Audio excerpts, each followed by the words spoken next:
Good morning, everybody. Welcome to Conversations with Anasa. So happy to see you this morning. So let's start with meditation. And we're going to continue on something we started a few weeks ago, and that is meditating on the Om sound inside, of course, and, not saying it externally, but saying it with some power in the chakras.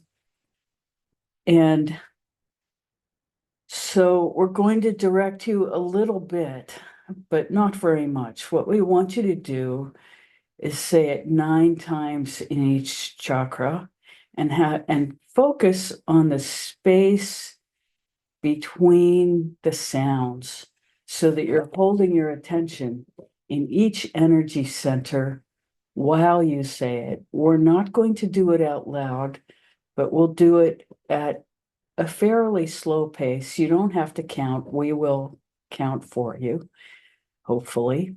And, and so we will just say something when it's time to move to the next energy center. So what we really want you to do is internally sound the Om sound, and we'll begin at the tip of the tailbone and do it approximately 9 times, focusing on the space between the sounds, which is also the space between the breaths. So you will be regulating your breath with this also. But it's a completely internal practice to hold your attention in each energy center as you internally tone the Om sound. And you can do it in 3 syllables with the O, or you can just do it as one sound. It's completely up to you, however it resonates best. So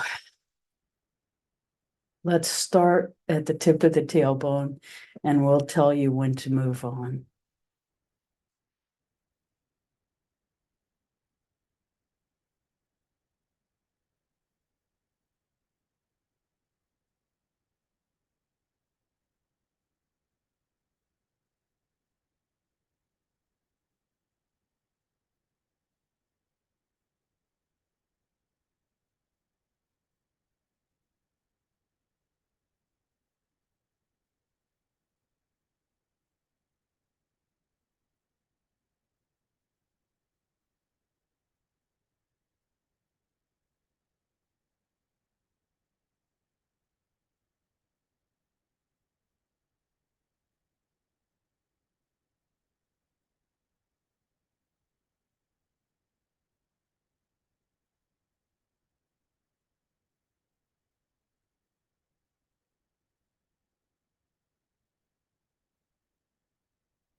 Moving to the energy center below the belly button.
Moving up to the solar plexus.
Into the heart center.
Moving into the throat center.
We're going to add a center, the center of the roof of the mouth, where the hard palate meets the soft palate. I want you to focus your attention there for the next set of ohms.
And now directly above that, behind and between the eyebrows in the third eye.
And now 9 more times, feeling the energy rising up out the top of your head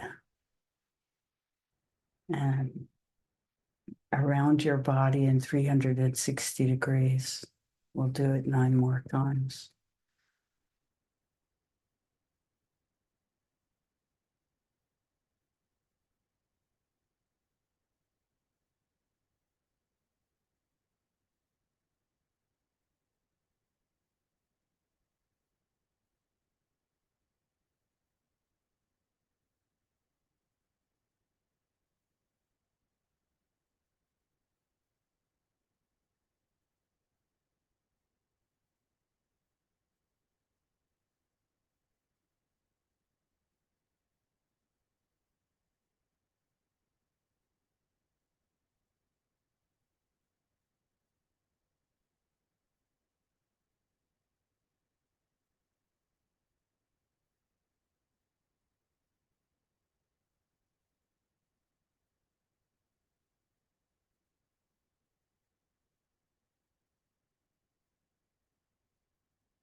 And now holding to that awareness,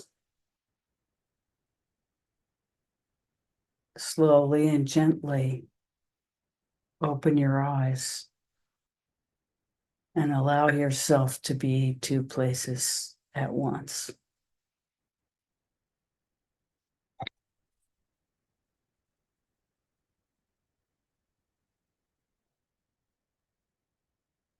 This may change the volume considerably because we forgot to put the microphone on this morning.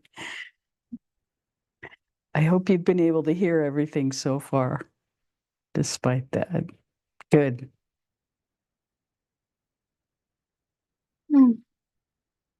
So, how was that? How is everybody? Welcome. Good to see you. Yes. So happy to be with you.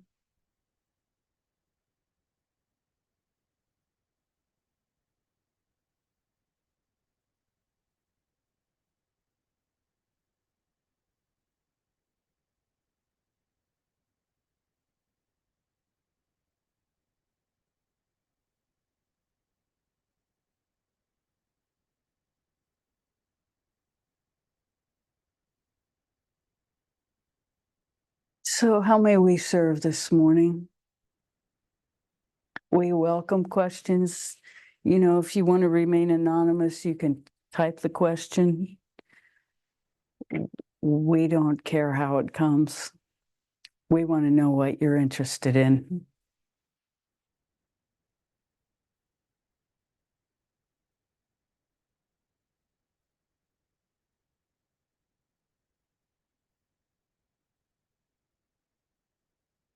Yes. I've been having a question about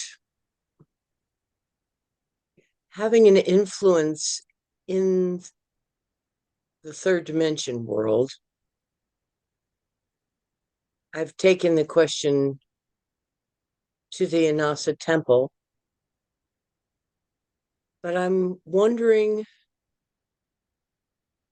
if we as individuals have either a responsibility or a possibility of having an influence in the third dimension world. I'm thinking mostly of the political situation at this point, which is so large of a subject with everybody right now. And I'm wondering if there's any point to trying to speak to the question, because I have a couple of ideas that I would love to get out there. And I thought maybe writing to the paper. I'm not internet savvy enough to put it out on social media. I have people who might be into it, but writing to senators that we like and appreciate, and that kind of activity. If there's any point to making an effort in that dimension.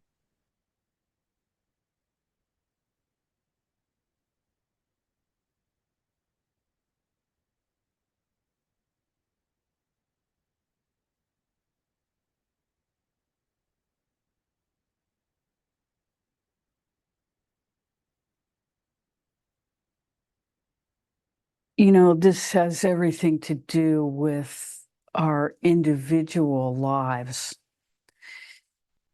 And the gifts we have in our individual lives and the amount of energy we have to put behind them in terms of making an effort. And for most of us, we're at a stage in our lives, we're in the third stage of our lives, where our most important impact is on the people we love, who are in our field of influence. And if for some reason you have access to a greater field of influence, then how to manage that access will become clear to you because of whatever power you have. Otherwise, the biggest impact we can have is in focusing, and this is true regardless of our gifts, focusing on the love and the flow of love in our lives between us and the people we love, because this is what has the most power. It has the most power for change, because when people are focused on the positive grows. And when people are focused on the negative grows. Even if your focus is on fear of what might happen, you are intensifying what might happen, because your energy is going into the fear of what might happen. So if you focus on the possibility of what a world view based on love would look like in the world, then you are actually actively involved in creating that just by trying to vision it. And we can't speak more highly of that kind of visioning, because the more we focus on the gloom and doom, the more we are bringing that toward ourselves. And this is true in any kind of abundance thinking or teaching, is that when you want something to happen, you behave as though it already exists. And in that way, you bring yourself closer to attracting what it is you truly want, instead of focusing our energy on what we fear. So in this case, if we focus on freedom, if we focus on everyone having autonomy within our social construct, if we focus on loving the people around us and creating that autonomy within our own relationships, then we are actually living our dream. And fear has no place in that, because we have to understand that it is the fear of what might happen if we have a dictator as a president that is motivating most of us to even be aware and thinking about participating and how to participate. So the best way to participate is really to envision the highest in our own lives and for the lives of everybody on the planet. Because this is really a planet, it's a global issue. It's not just happening in our country, it's happening in the entire world. And so this is what we have to say, and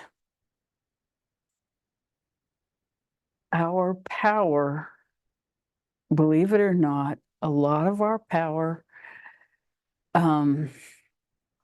at this age and stage of our lives is not so much in the physical world, because we don't have the energy to go out there and move mountains. We just don't. And so we have to concentrate on how we use our energy efficiently to make an impact. And the most efficient thing we can do is, first of all, raise our own quality of love that we expect from ourselves in the relationships that we participate in everyday life. And the ones that we can't actually communicate with in three-dimensional reality, we wish them well from the Inasa temple. We can also go to the Inasa temple and speak to any political figure we want to. And what we say is what we say in every encounter in fifth dimensional reality, which is what the Inasa temple is we say from the highest best what we see. And with no attention to outcome, no expectation of outcome, we just say the highest. And we can speak to anyone we want to in fifth dimensional reality. And quite frankly, most of us have more power in that reality than we know. And because there's not a lot of competition from human beings in that particular reality, it's especially in that dimension of it, most people give their power in fifth dimensional reality away to some religious figure who they think has their back when they're going to die, like the Pope. so many people on this earth give all their religious power, all their psychic power to Catholicism. And so we actually have personal power in that dimension when we go there in love. And our messages for the highest best are received. And we know that that happens in our interpersonal reality. We all have experiences of working in the Inasa temple and having it change something dramatically around us in our interpersonal reality. Well, the same thing can happen in a global scale if we just amp up the intensity and use the same frequency that we invoke when we go there for our personal lives. So always the key in the Inasa temple is that you take your time to create a message that is in the highest best interest for the whole. So in this particular instance, we are talking about the whole of humanity, because that is our group. We are part of humanity. And the greatest change we can envision is what we focus on, what a life based on connection to our source energy, which we have been cultivating now for a long time. We focus on what it is possible to create. And most of us have, with great intensity, created what we can around us and are continuously doing that. And as we do that, we notice that our own lives, they get richer. We don't get to escape any of the hardship or any of the, well, we'll just say any of the hardship, any of the difficulties that human beings go through, we still all experience. That doesn't change. How we experience it and what we bring to those experiences in ourselves does change radically as we mature as human beings. And we understand that what's happening around us is not exactly personal. It is nature in action. It is life force that is creating everything, maintaining everything, and ultimately dissolving everything in our experience. And as we acknowledge that this is the process of life itself, and that we are honored to participate in that process in every aspect. And as we age, the harshness of some of the experiences we participate in are daunting. We acknowledge that. And, we all have harsh experiences at times in our lives. And as we age, they can get pretty intense. And we take a deep breath and we feel into the love, and we bring it to every situation we find ourselves in. And, we laugh and cry at the same time, because it's all here always. It's always available. And in bringing our consciousness to every experience, denying nothing, embracing everything, and,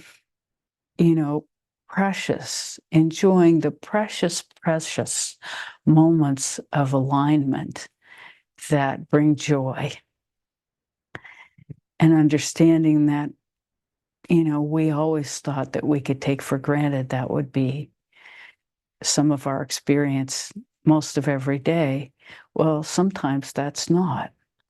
And so we acknowledge the preciousness of those moments and the preciousness of the experience of everything dissolving.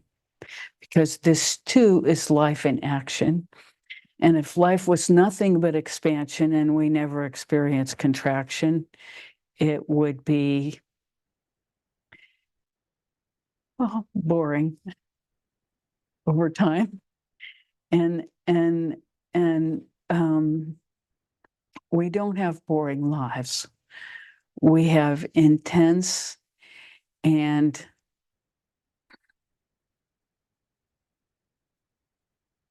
they encompass every experience available to a human being. So we cultivate in ourselves as much as we can a place of equanimity, which is, precarious to hold on to. It's not really possible because we're in the midst of all kinds of expansions and contractions.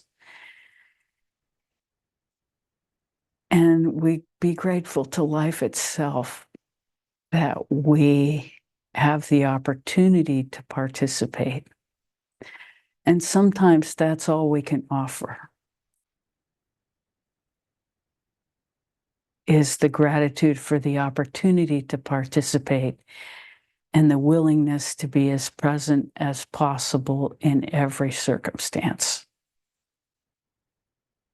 This is really what it comes down to. And every inhale is an expression of gratitude for being alive. And every exhale is the acknowledgement that our own dissolution is on the horizon. And so we just take each moment as it comes and we do our best to participate from the highest perspective possible.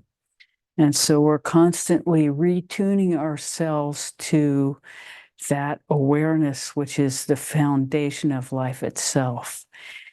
And the more conscious we are, and the more alignment we have with that awareness, the more capable we are of holding our balance through whatever comes. And we will always lose our balance, and that's okay. That's not failure. That is learning. And so there's no such thing as failure. We just experience this life until it becomes something else. And the only thing we know for sure is that fundamentally we are made from and of conscious awareness itself. And the emphasis is on conscious.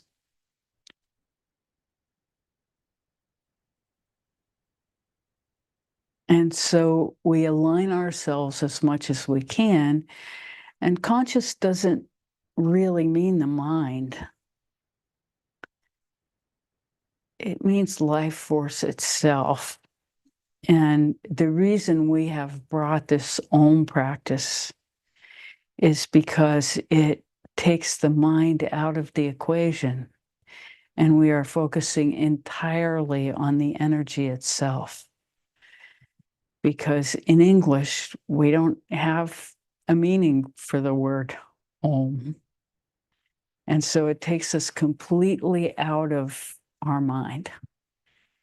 And this is where conscious awareness is. So we have intentionally brought this practice because it completely sidesteps all the thoughts.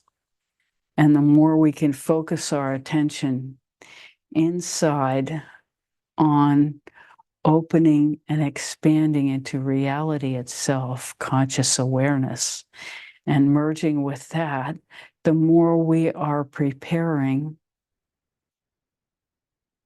for our own exit in a graceful way into the joy of total expansion.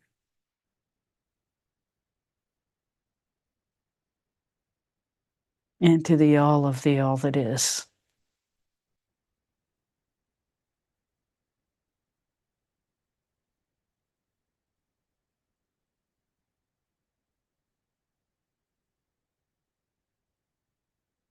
And when we sit in meditation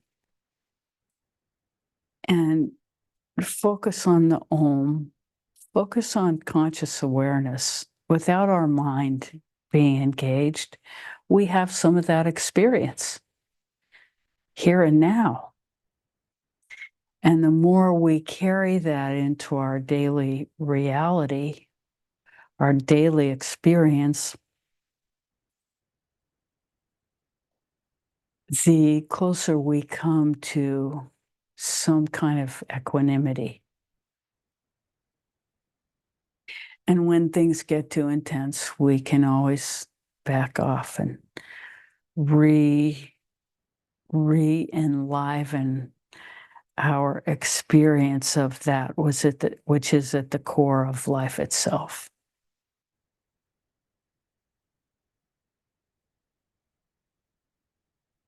We hope that answers your question. It's kind of more than what you asked. Glad you're Yeah, with that's that I'm answer. used to that. The it's coming from, well, my life is very simple now. It's more like what you're describing. Um, Not so much in the world, um, all very close to home, and about love.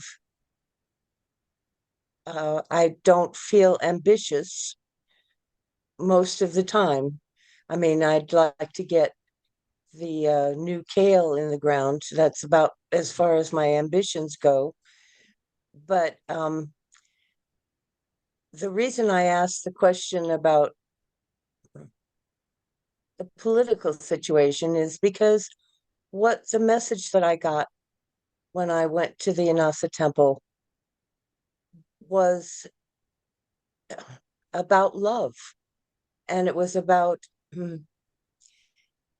loving, this is going to sound silly, but loving Joe Biden, um, and uh, wishing him well in retirement, um, and throwing a big party, retirement party. It wasn't so much out of fear, it was out of love and appreciation and gratitude to allow him in his third stage of life to be letting go as well. It seemed to be in alignment with what's going on with me, uh, not having big plans and whatnot. But I was wondering if there's anything that is productive on in the third dimension. That, I mean, people are always saying, that we could do this, we could do that, and I feel like, well, I'm not sure that that's the arena for work anymore. Well, And yes. what we have to say about the Inasa temple is it's very important that we don't take our own political prejudice into that arena, because the thing to understand about this moment in time is that the media is so powerful that we never actually have the big picture. What is The so media. Yes. And so we don't really know what the big picture is. We think we know because we are being manipulated by information that leads us to certain conclusions. And we choose which side of the polarity we're going to listen to. But you have to understand that the entire polarity is being set up by something bigger. This isn't really a conspiracy theory thing. It's the truth about where the media comes from and why there are only two polarized points of view at this moment. This has never been true in history before, that there have been two polarized points of view. In this radical, and in some ways both sides are destructive because they're so polarized. And so each side sees themselves as good and the other side as evil. And when something that is as complex as the world boils down to good and evil, that there's some manipulation going on. And this has been true throughout history. So really what we can do is we go to the Inasa temple and we focused on the highest best for humanity. And we understand that we may not know what that is because we don't have access to that worldview. We don't have access to that. We understand that. And so it doesn't mean that we believe that there's a conspiracy exactly. It's more complex than that. But in focusing on the highest best for the whole, we take in the earth herself and the struggle that she is going through about, maybe ridding herself of the virus of humanity, which is one of the things that's polarizing everything, is that Mother Earth is fighting back for her life. And we are a superficial virus on the surface, really, that has taken over, and imbalanced the resources. And so this is really what's driving a lot of humanity's experience at this moment, and creating the impression that resources are limited. And the only reason resources appear to be limited is that they're being misused, because certain things are valued more than others by human beings. And so, this is really the bigger picture.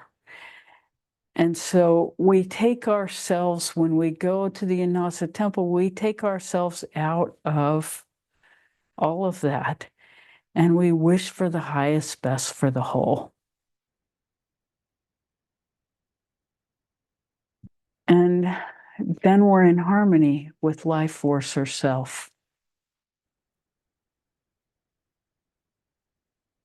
And in that harmony with life force is our union. And in that union, that's beyond physical body. And then we are one with that which is real.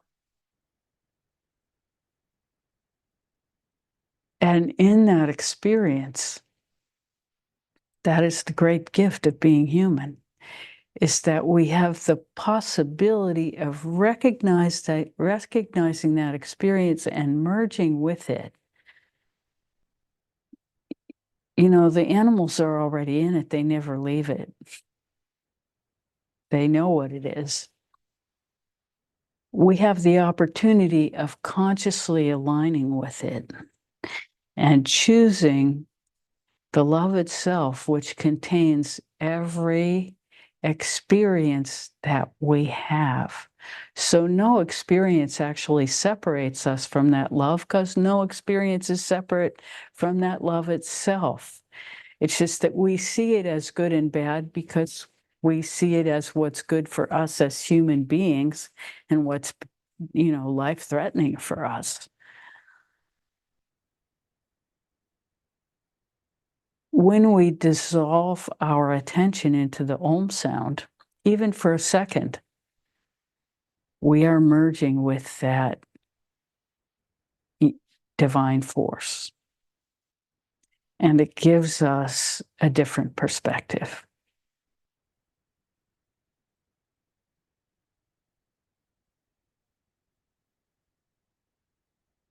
Thank you.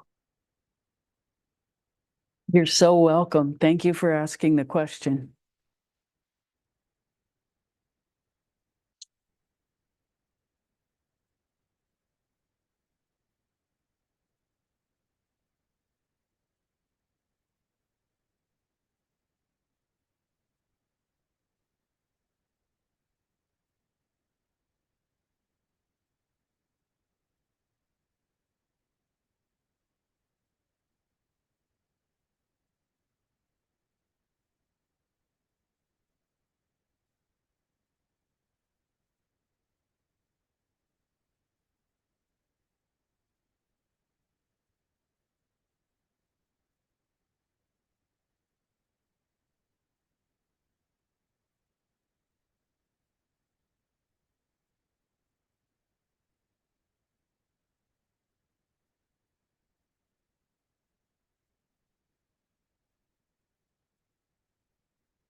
How may we serve further?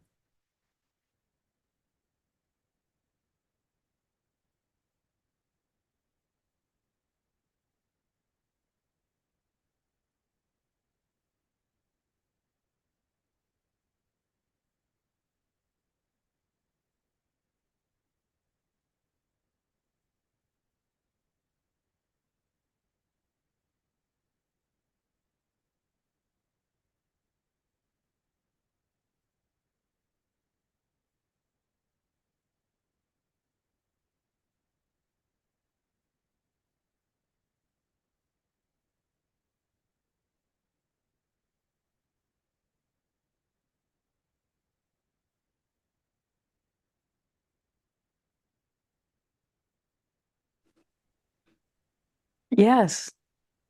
Hi, good morning. Good morning. So happy to see you. Yes, I this conversation has just been lifting me up. I just want you to know it was so beautiful. And I'm so touched by the conversation this morning. It's helped me out a lot. Just with all that's going on. And I do pray and hope people take this as an opportunity to shift out of the nastiness. But I take it for myself. And I was in prayer a lot last night about this. And it's just, well, anyway, thank you. It just fed me this morning and it was really, really helpful. Yeah. You're So, so welcome. We would love to hear more if you are willing to speak, but please don't feel pressured. We just, are interested in if you're willing to share, but no pressure. well, I just feel like there's a lot going on with me right now. And so I've been uh, just making some decisions and in standing in myself and being okay with what decisions I need to make um and gosh, it just seems so it's the space is so filled up. I just did watch yesterday what was going on, and I just felt really quite a bit of compassion and hope, potential hope, a taste of what people could, because I think people are trying to put the message out to to go more in peace and so it's an opportunity. I think it could be, um, maybe not. I think people have to play out whatever program they've got to do to learn that way. But anyway, I just was spent a lot of time in prayer last night wishing the best for our planet and just what we were talking about.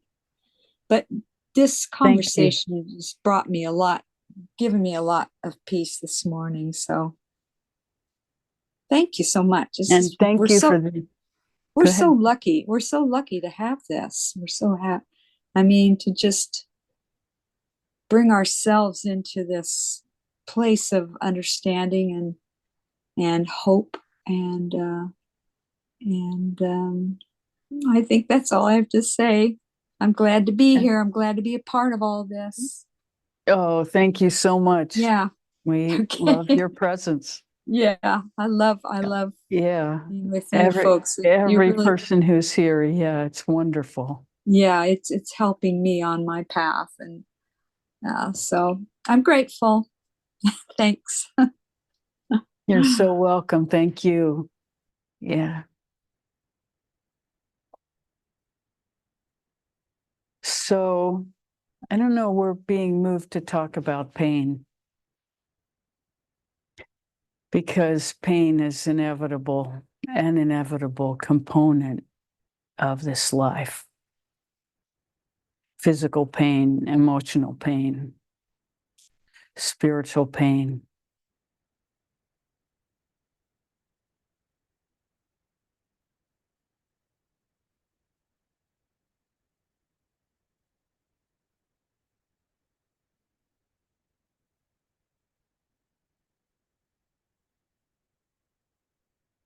And one thing we understand for sure is that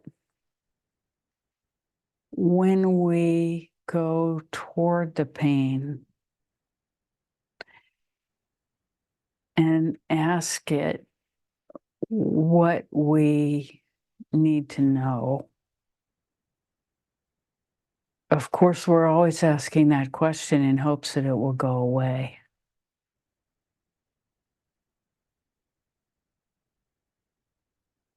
And whenever we feel pain, it feels permanent to us.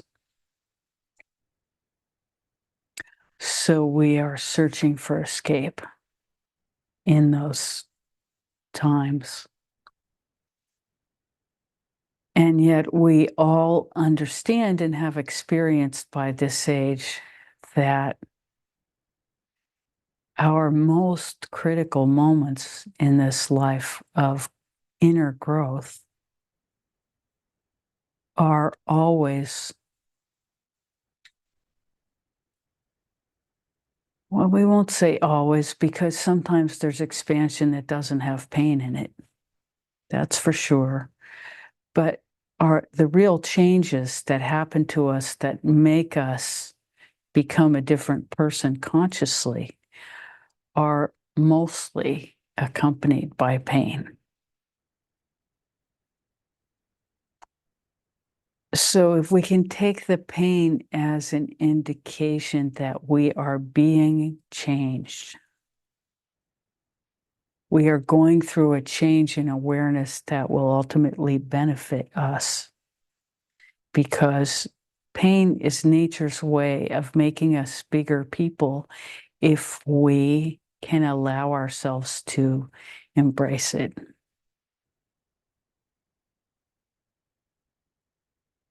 And there's no question that in the face of pain, we feel reduced, compressed, and cannot believe that there is a potential tomorrow where we'll be a bigger person.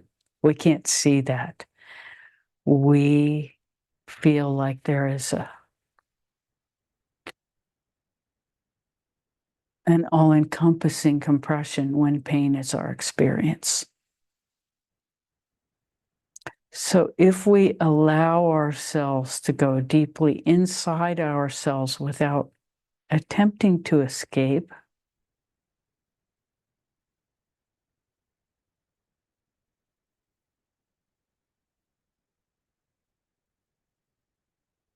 there is a kind of stillness and peace that is available at the center of our beingness. that does not make the pain go away, but it makes it less important.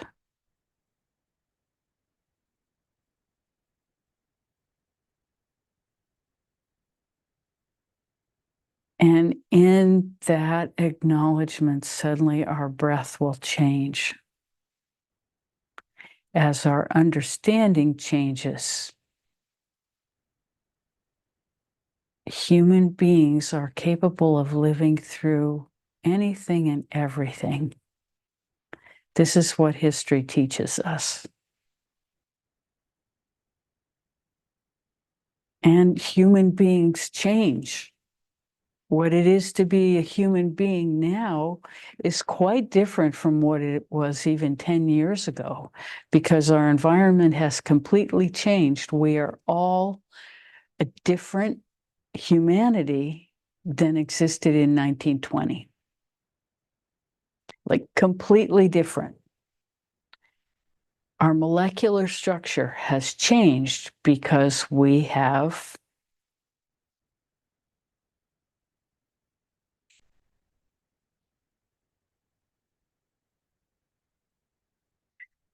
the molecular structure of the planet, the air, and the food we eat. Everything that we consume has changed radically over the last 50 to 100 years.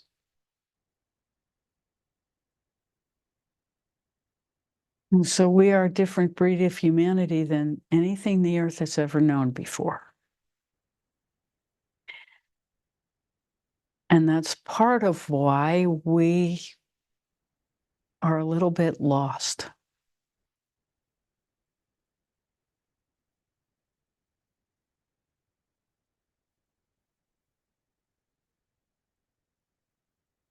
And a lot of it is of our own making, you know.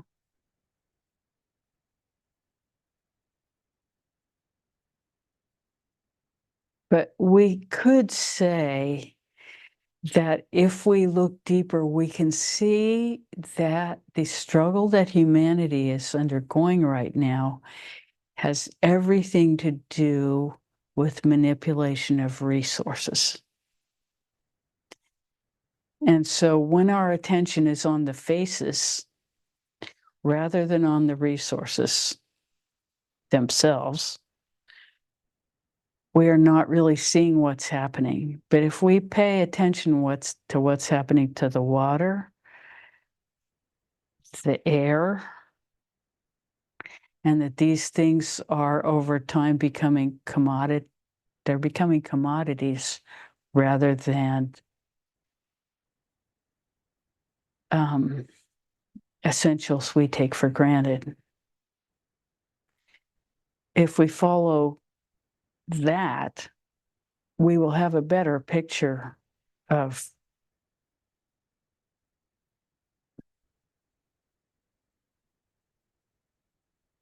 what we're being manipulated by.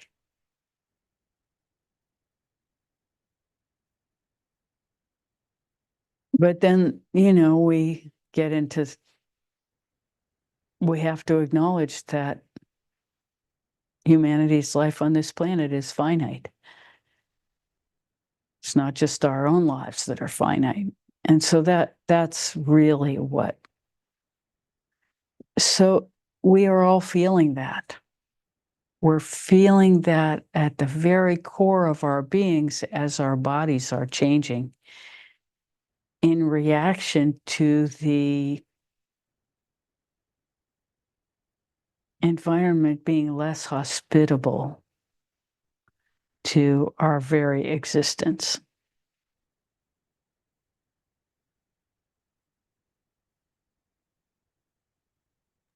So, yes. Being aware of what you're talking about, the changes and the degradation,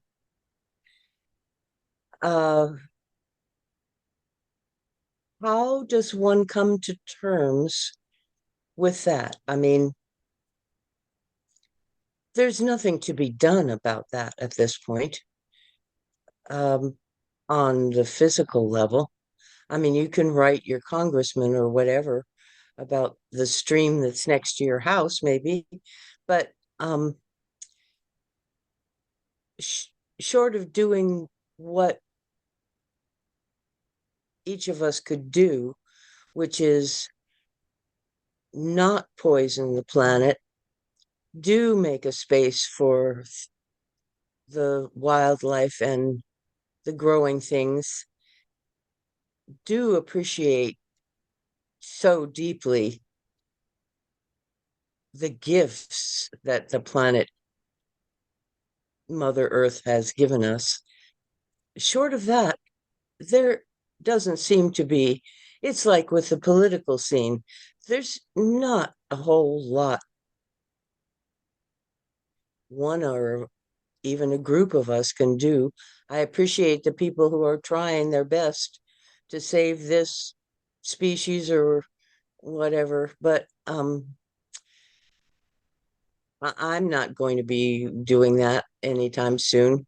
Anyway, I was just wondering, being aware of it, then what? Well, the answer to that has really been our conversation this morning. Especially for the people on this call, the thing to do is to focus on the highest best for the whole. We can say that having witnessed the generations coming up and where they are putting their energy and attention and what they are creating, they are uniquely and personally focused on this. They are completely aware of it. And they are doing all kinds of things from desalinating the oceans to, preparing flights to Mars to, I mean, it's beyond imagination, their creativity. And humanity so far has managed to rise to the humanity that, if this inversion has managed to rise to many of the difficulties we have created for ourselves.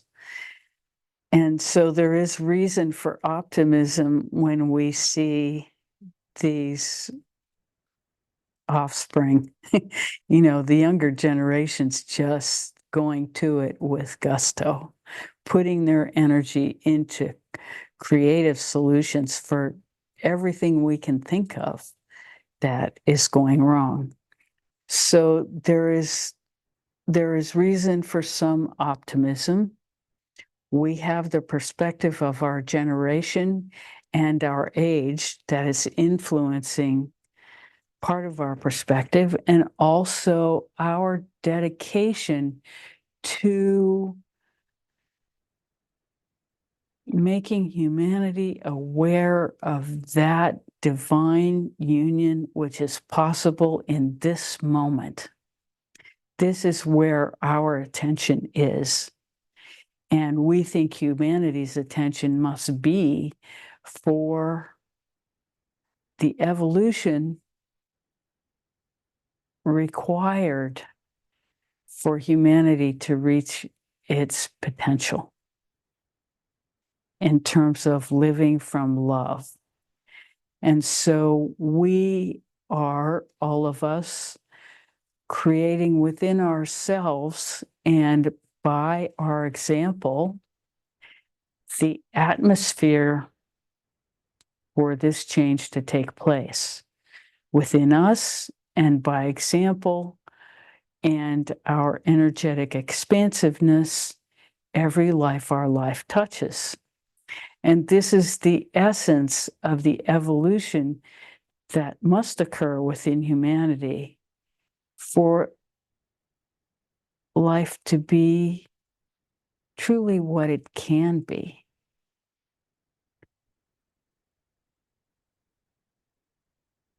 And that doesn't mean that all the difficulties will disappear. it means that we will experience them in a different way with each other.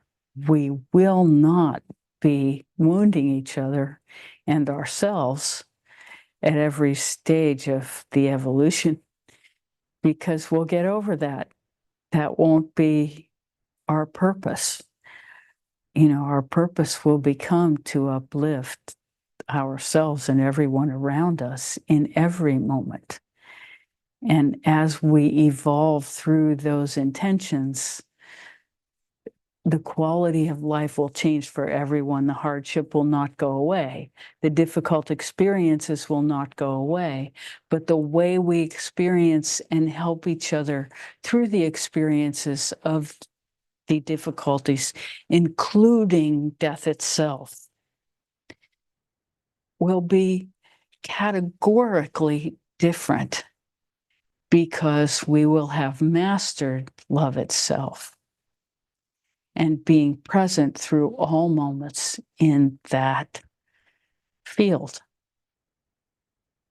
which is available within each of us every second of our lives. And you all feel it when you come to be with us, which is why you come back. And so this is the point. And this is what we can do in any moment that we choose.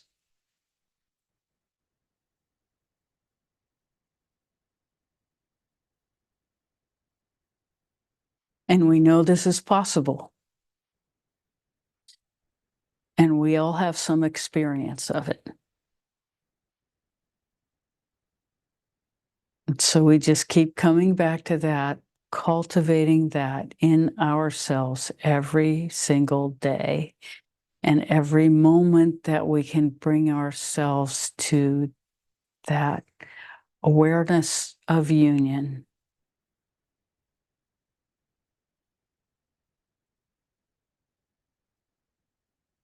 And we expand that awareness through time and space, which don't exist once we're in that awareness.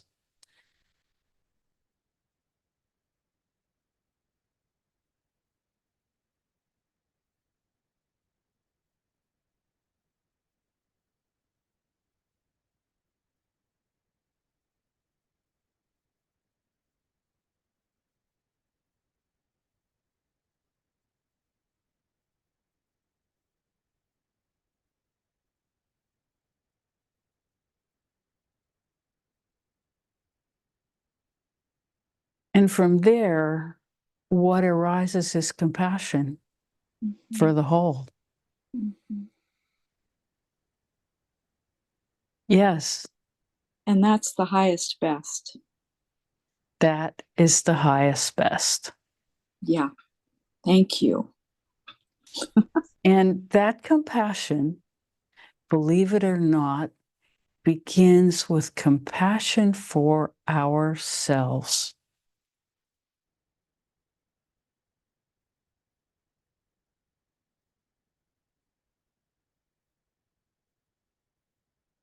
Because it is our predicament that we are in this human body with all of its whatevers, a different amalgamation of all the whatevers for each one of us. And when we can have compassion for all of that and feel through it to the love itself beyond time and space, then we can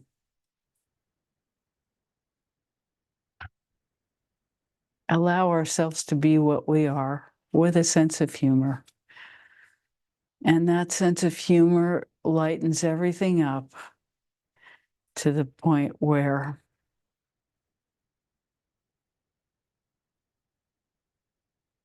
we can say our dog Ollie is writing a book called Pee Here Now.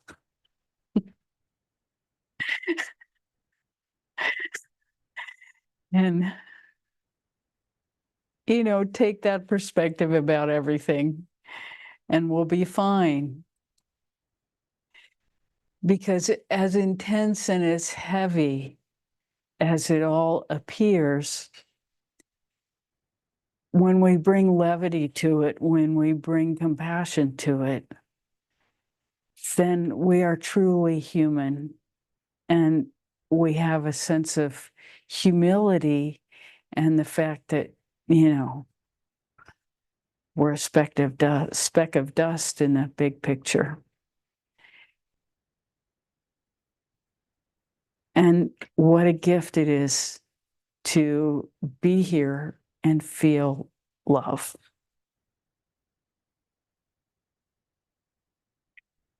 That's the message.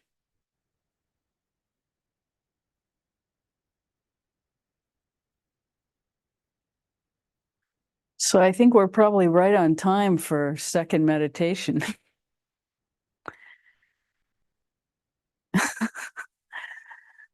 So thank you so much.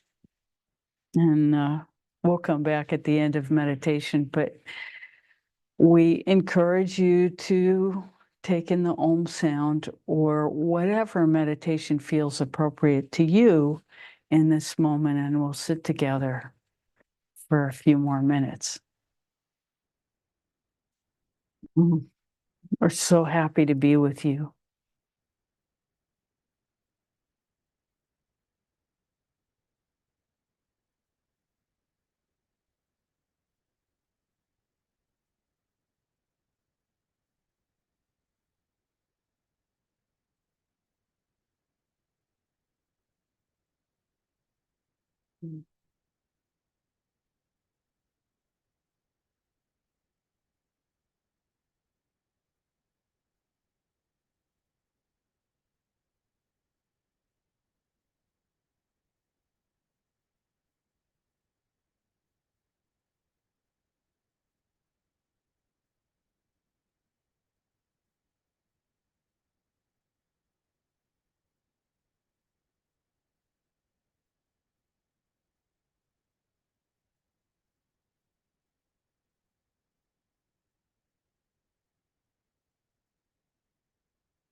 Thank you so much for being here today. We've really enjoyed being with you. So totally grateful.